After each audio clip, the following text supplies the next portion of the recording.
दोस्तों, दुख हमारे जीवन का एक ऐसा हिस्सा है जिसे चाहकर भी कोई इंसान नकार नहीं सकता। हर किसी की जिंदगी में दुख आता है, चाहे वह अमीर हो या गरीब, बच्चा हो या बूढ़ा। दुख का आना हमारे हाथ में नहीं है, लेकिन उससे कैसे निपटें, यह जरूर हमारे हाथ में है।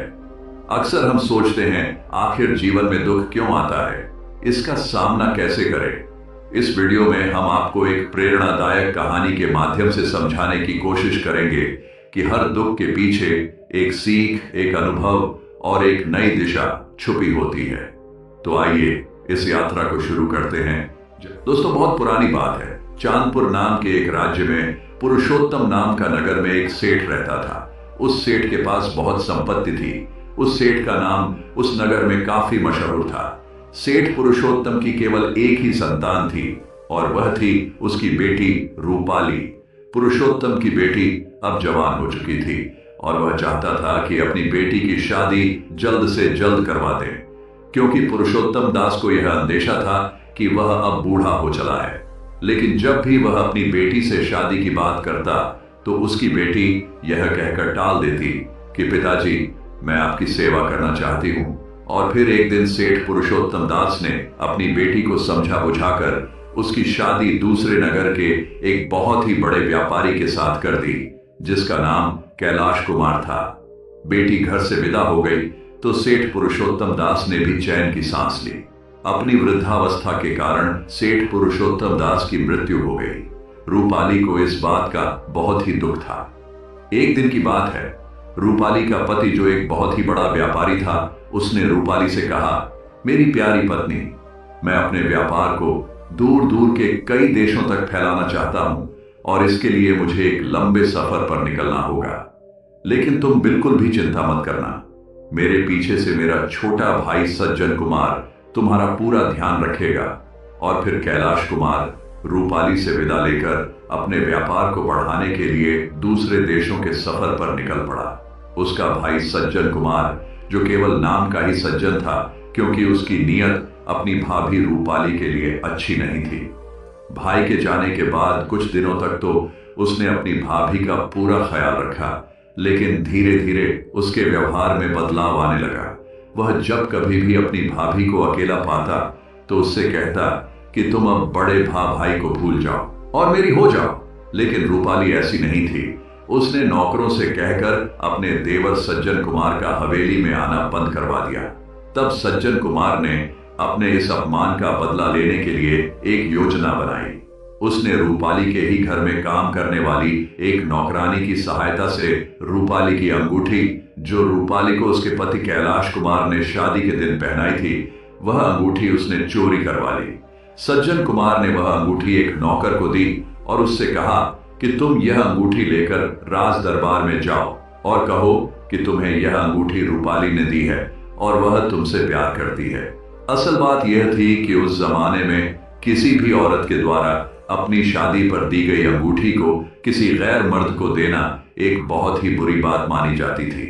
ऐसा माना जाता था कि जो औरत अपनी शादी की अंगूठी किसी दूसरे आदमी को दे देती है, उसका चरित्र ठीक नहीं है, वह अपने पति से धोखा कर रही है। सज्जन को कुमार के सिखाए हुए उस नौकर ने राजा के दरबार में जाकर वह अंगूठी राजा को दिखाई, जिससे कि यह बात सिद्ध हो गई कि रूपाली ने अपने पति के साथ धोखा किया है। उस राज्य के नियम कानून बहुत ही सख्त थे। राजा ने तुरंत रूपाली को गिरफ्तार करने का आदेश दिया।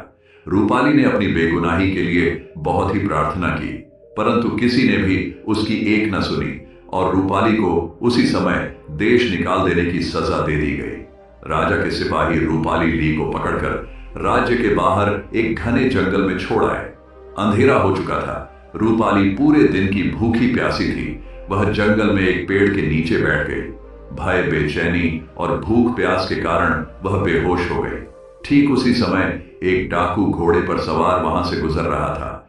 उसकी नजर जब बेहोश रूपाली पर पड़ी, उसने रूपाली को उठाकर अपने घोड़े पर बिठा लिया। घोड़े को दौड़ा हुए वह अपने ठिकाने पर आ गया। रूपाली को जब होश आया तो उसने पूछा, मैं कहां पर हूं और आप कौन हैं? डाकू ने कहा, सुनो लड़की, तुम अब बिल्कुल घबराओ मत, तुम यहां पर बिल्कुल सुरक्षित हो। उस घर में डाकू के अलावा उसकी पत्नी और उसका एक 5 साल का बेटा भी था। इसके अलावा डाकू का एक गुलाम था जो उसके घर के सारे काम किया करता था। डाकू की पत्नी ने जब पूछा कि यह लड़की कौन है, तो डाकू कहने लगा, यह बेचारी किस्मत की मारी बेसहारा है, इसीलिए मैं इसे यहां पर आया। रूपाली डाकू के घर पर ही रहने लगी। वह डाकू के परिवार से काफी घुल मिल गई थी। इसी दौरान डाकू का गुलाम एक दिन रूपाली को अकेला पाकर उससे कहने लगा कि तुम डाकू के खजाने में से कुछ हीरे चुरा कर मुझे दे दो, इसमें तुम्हारा भी फायदा होगा और मेरा भी। लेकिन रूपाली ने इससे साफ इनकार कर दिया। तब गुलाम ने गुस्से से भरकर कहा, मेरी बात ना मानने की सजा तुम्हें जरूर मिलेगी। यह डाकू जो तुम्हें आज अपनी बहन मानता है, देखना एक ना एक दिन यह तुम्हारी जान का दुश्मन बन जाएगा। अब उस गुलाम ने रूपाली से बदला लेने की पूरी योजना बना ली। एक रात की बात है, जब वह डाकू घर पर नहीं था, तो उस गुलाम ने डाकू के सोए हुए बेटे की चाकू से हत्या कर दी और खून से सना हुआ वह चाकू चुपचाप जाकर सोई हुई रूपाली के तकिए के नीचे रख दिया। जब सुबह हुई, डाकू घर में वापस आया तो उसने अपने बेटे को मरा हुआ पाया। यह देखकर डाकू का मानो कलेजा ही फट गया। उसकी पत्नी जोर जोर से चिल्लाने लगी। तभी वह गुलाम भागता भागता आया और कहने लगा, मलिक, आपके बेटे को किसने मार दिया? अगर मुझे इस बात का मालूम पड़ जाए तो मैं अभी उससे बदला ले लूंगा।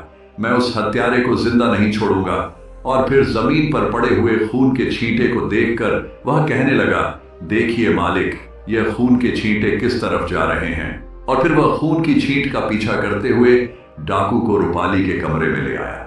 गुलाम चिल्लाकर कहने लगा, मालिक, इस दुष्ट लड़की ने आपके बेटे की हत्या की है।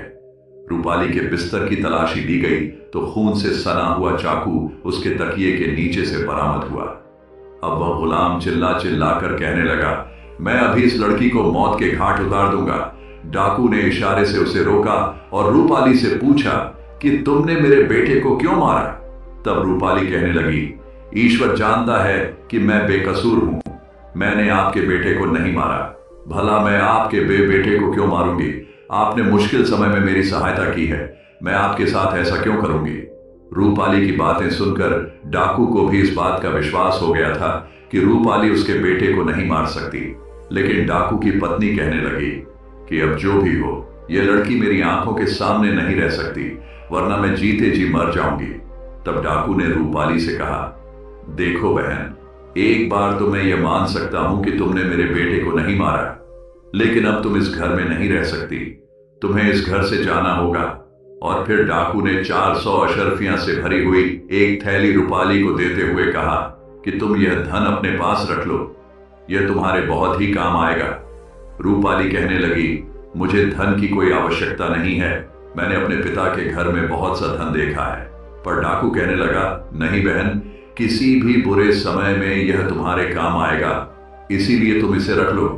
रूपाली ने वह थैली अपने पास रख ली और कहने लगी, मैं ईश्वर से प्रार्थना करूंगी कि एक ना एक दिन आपको SE मालूम पड़ जाए कि मैंने आपके बेटे की हत्या नहीं की। इतना कहकर रूपाली वहां से चली गई। चलते चलते रूपाली जब एक दूसरे नगर में पहुंची तो उसने देखा कि बहुत से लोग एक आदमी को रस्सियों में जकड़े हुए लिए जा रहे थे। पूछने पर पता चला कि उस आदमी ने कई लोगों से कर्जा ले रखा था और अब कर्ज वापस नहीं चुका रहा था, इसीलिए लोग उसे सजा देने के लिए रस्सियों से जकड़ कर ले जा रहे थे। रूपाली ने पूछा कि इस आदमी का कितना कर्ज है। लोगों ने बताया, कम से कम 400 सोने की अशर्फियां। वह कहने लगी कि अगर मैं इसका कर्ज भर दूं तो क्या आप लोग इसे छोड़ देंगे? वह लोग कहने लगे, हाँ हाँ, बिल्कुल छोड़ देंगे। रूपाली ने उसके पास जो अशर्फिया की थैली थी वह उन लोगों को दे दी और उस अपराधी को छुड़वा दिया। यह देखकर लोग हैरान थे कि आखिर यह इतनी नेक दिल औरत कौन है जिसने एक अनजान आदमी को मौत के मुंह से बचा लिया। रूपाली चुपचाप लोगों की नजरों से बचती हुई वहां से चली गई।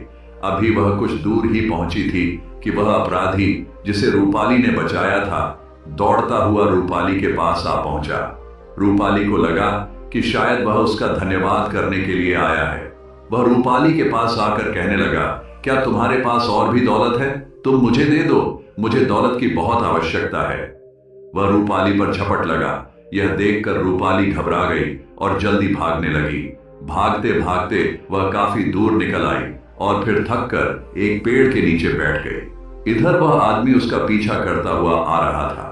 जब उसने देखा कि रूपाली थकी हुई एक पेड़ के नीचे बैठ गई है, तो वह भागता हुआ पास ही खड़े हुए एक समुद्री जहाज के मालिक के पास जा पहुंचा।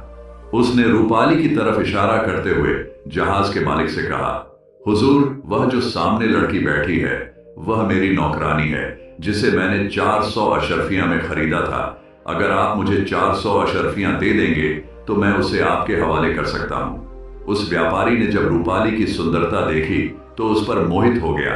उसने तुरंत 400 अशरफियां निकालकर उस अपराधी को दे दी और कहने लगा, ठीक है, आज से यह मेरी हुई। इतना कहकर वह सौदागर रूपाली के पास गया और उसका हाथ पकड़कर अपने साथ ले जाने लगा। रूपाली ने कहा, तुम कौन हो और मुझसे क्या चाहते हो? सौदागर ने कहा, चुपचाप मेरे साथ चलो, क्योंकि मैंने तुम्हें 400 अशरफियां देकर खरीद लिया है। और वह देखो, तुम्हें बेचने वाला अशरफिया की थैली लेकर भागा जा रहा है। इसके बाद सौदागर ने रूपाली को जबरदस्ती अपने कंधों पर बिठाया और उसे उठाकर अपने समुद्री जहाज में ले गया।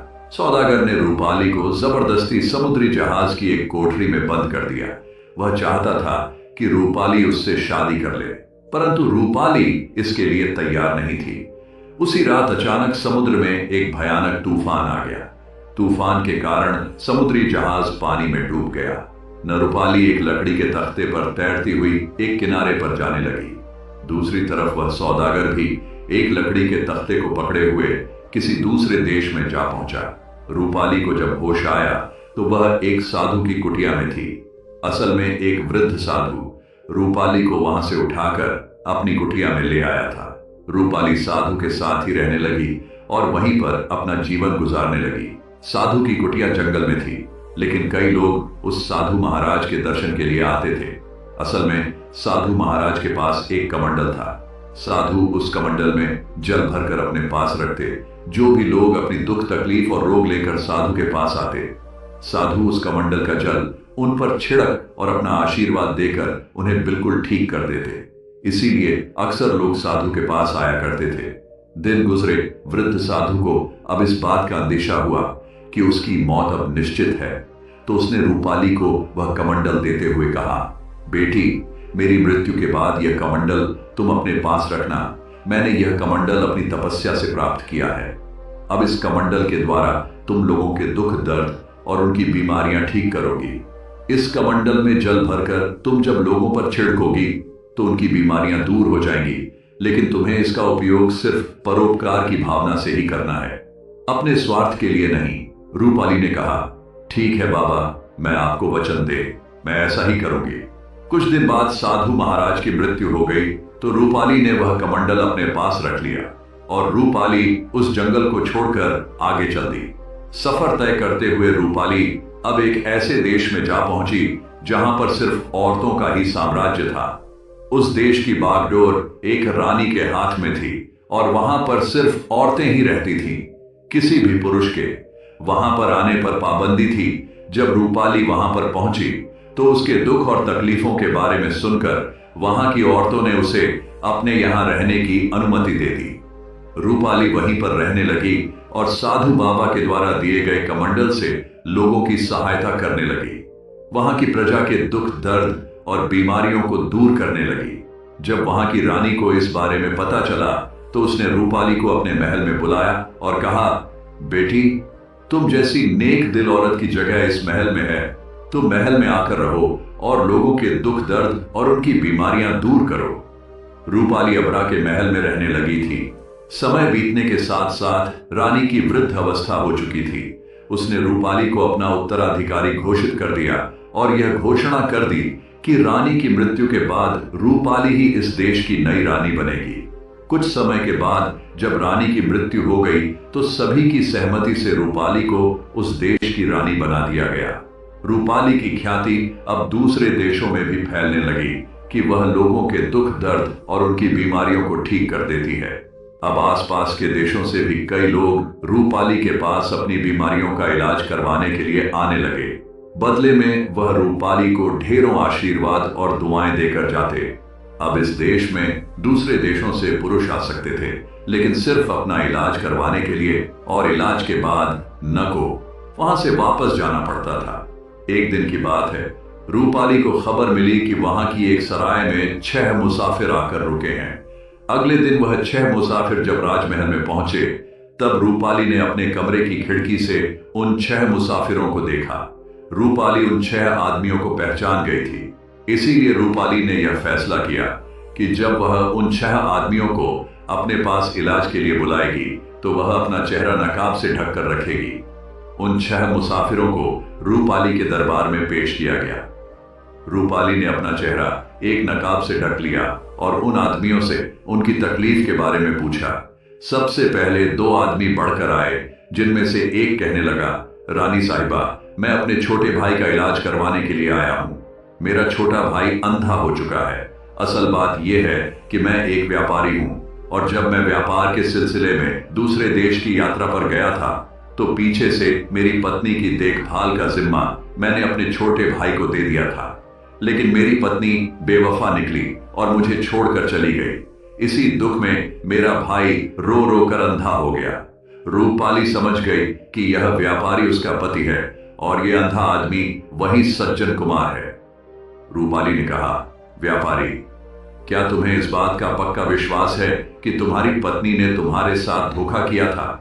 व्यापारी कहने लगा, महारानी जी, मेरा मन तो नहीं मानता कि मेरी पत्नी धोखेबाज हो सकती है, लेकिन मैं अपने भाई की बात को कैसे झुठला सकता हूं? रूपाली ने कहा, ठीक है, मैं कल तुम्हारे भाई का इलाज करूंगी। इसके बाद 2 और लोग रानी के सामने हाजिर हुए। उनमें से एक कहने लगा, रानी साहिबा, मैं आपके पास अपने इस गुलाम का इलाज करवाने के लिए आया हूं। मैंने बचपन से ही इसे अपने बच्चों की तरह से पाल पोस कर बड़ा किया है।